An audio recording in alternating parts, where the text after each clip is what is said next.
आज हम व्यवसाय अध्ययन में पार्ट 2 के अंतर्गत कंपनी के प्रकार के बारे में लिखेंगे। कंपनी के प्रकार को 5 भाग में बांटा गया है।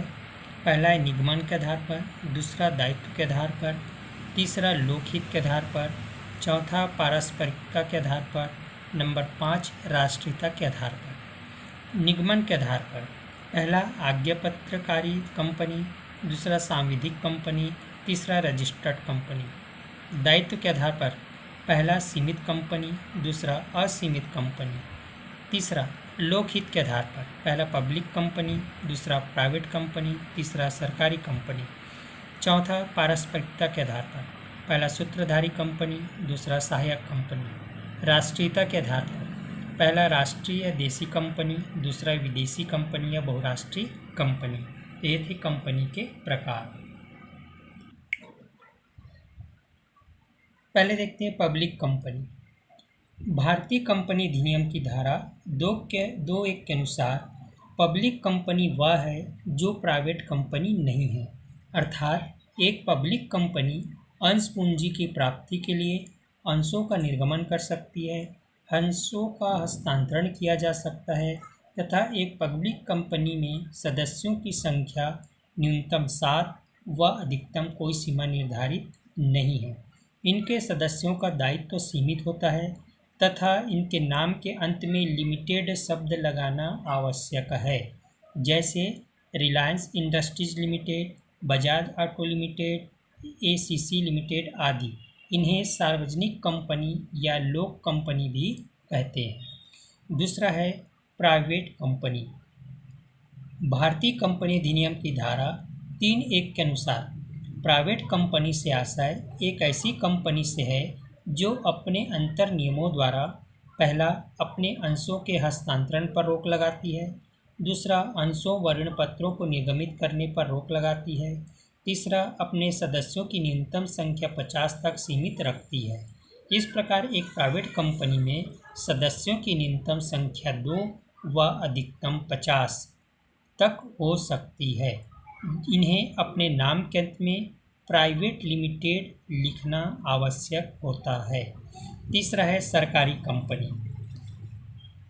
जिस कंपनी की अंश पूंजी का 51% या इससे अधिक भाग सरकार, केंद्रीय या राज्य सरकार के अधीन हो, उसे सरकारी कंपनी कहते हैं।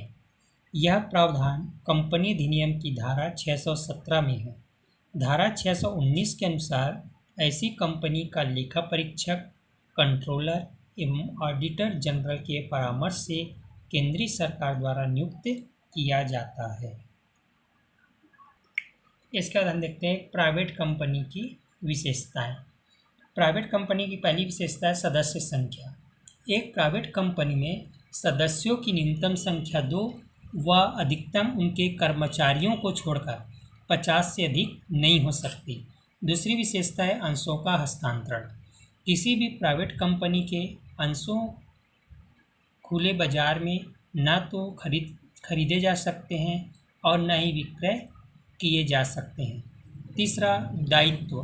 प्राइवेट कंपनी के सदस्यों के दायित्व सदैव सीमित रहते हैं। चौथा जनता को आमंत्रण। प्राइवेट कंपनी के अंशों व ऋण पत्रों को खरीदने एवं बेचने के लिए जनता को आमंत्रित नहीं किया जा सकता। नंबर 5 नाम के अंत में शब्द। प्रत्येक प्राइवेट कंपनी को अपने नाम के बाद प्राइवेट लिमिटेड शब्द लगाना आवश्यक है, अन्यथा वह पब्लिक कंपनी मानी जाएगी। इसका हम देखेंगे प्राइवेट कंपनी के लाभ।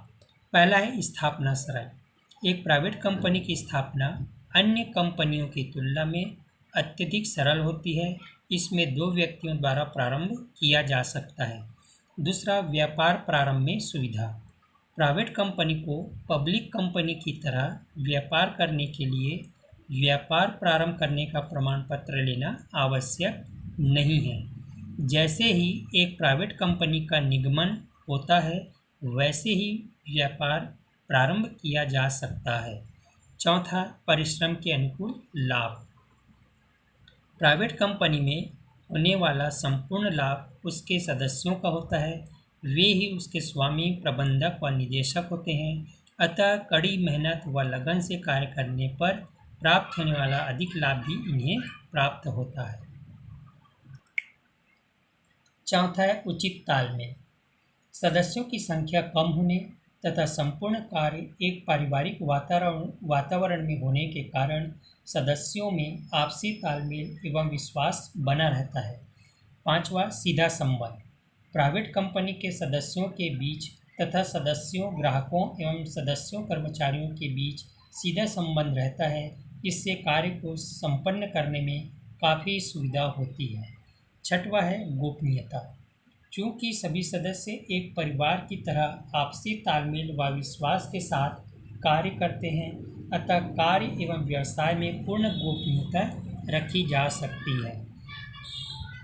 इसके बाद हम देखेंगे प्राइवेट कंपनी के दोष। पहला है छोटा व्यवसाय। चूँकि सदस्यों की संख्या कम होती है, साधन कम होते हैं, सुविधाएं पर्याप्त न होने से व्यवसाय का कार्य छोटा होता है, इससे लाभ भी सीमित होता है। दूसरा दोष है पूंजी की कमी।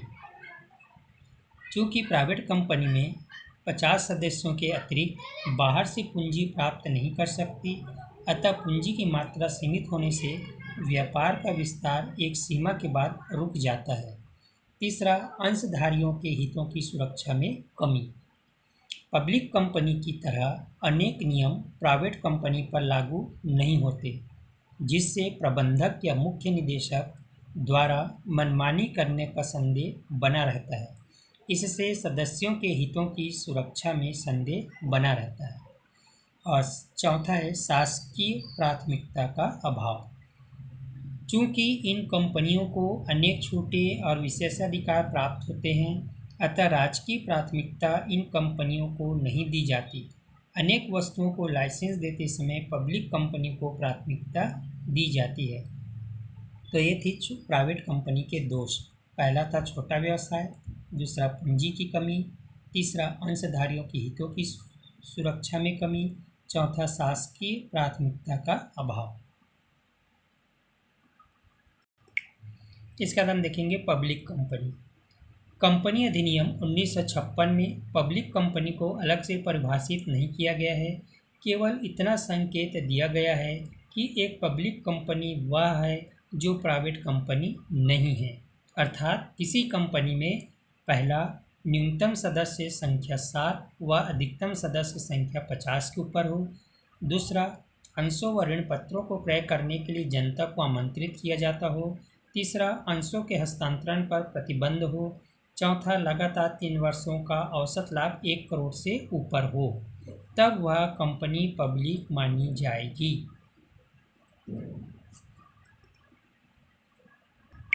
इसके बाद हम देखते हैं प्राइवेट कंपनी और पब्लिक कंपनी में अंतर। पहला है सदस्यों की न्यूनतम संख्या। प्राइवेट कंपनी में न्यूनतम सदस्यों की संख्या कम से कम 2 है, जबकि पब्लिक कंपनी में कम से कम न्यूनतम संख्या 7 हो। दूसरा, सदस्यों की संख्या अधिकतम संख्या। प्राइवेट कंपनी में अधिकतम संख्या 50 है, पब्लिक कंपनी में अधिकृत अंशों की संख्या तक सदस्य हो सकते हैं। तीसरा, अंशों का आवंटन। प्राइवेट कंपनी निगमन के पश्चात अंशों का आवंटन किया जा सकता है, पब्लिक कंपनी न्यूनतम आवेदन राशि प्राप्त होने के बाद आवंटन किया जा सकता है। चौथा, व्यवसाय का आरंभ। प्राइवेट कंपनी निगमन के पश्चात व्यवसाय आरंभ किया जा सकता है, जबकि पब्लिक कंपनी व्यवसाय आरंभ करने का प्रमाण पत्र की प्राप्ति के बाद व्यवसाय आरंभ कर सकती है। पांचवा, अंशों का हस्तांतरण। अंशों का हस्तांतरण प्रतिबंधित होता है।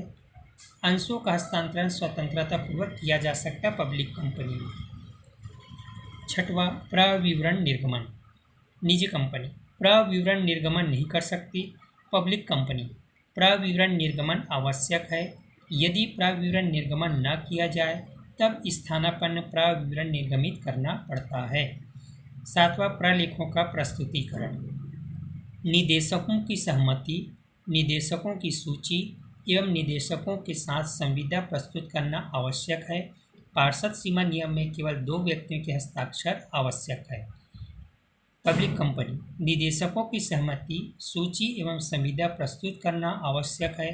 पार्षद सीमा नियम पर कम से कम 7 व्यक्तियों के हस्ताक्षर आवश्यक है। नंबर 8, निदेशकों की निवृत्ति या अवकाश ग्रहण। निदेशकों की निवृत्ति या अवकाश ग्रहण आवश्यक नहीं। पब्लिक कंपनी, कम से कम 1/3 भाग निदेशक पारी पारी से रिटायर या सेवानिवृत्त होते हैं। नंबर 9, नाम के आगे सीमित शब्द लिखना। प्राइवेट कंपनी, नाम के अंत में प्राइवेट लिमिटेड शब्द लिखना आवश्यक है। पब्लिक कंपनी, सिर्फ लिमिटेड शब्द लिखा जाता है। नंबर 10, अंतिम लेखा। वर्ष के अंत में अंतिम लेखा तैयार कर सदस्यों में वितरित करना आवश्यक नहीं। पब्लिक कंपनी, अंतिम खाते प्रकाशित करना, सदस्यों को वितरित करना एवं पंजीयक को 3 प्रतियां प्रस्तुत करना आवश्यक है। नंबर 11, पात्रता अंश। प्राइवेट कंपनी के निदेशकों के लिए पात्रता अंश क्रय करने की अनिवार्यता नहीं होती, जबकि पब्लिक कंपनी में निदेशक बनने हेतु निर्धारित पात्रता अंश क्रय करने की शर्त रहती है। तो ये दोनों में अंतर हुआ, निजी कंपनी और प्राइवेट कंपनी में अंतर।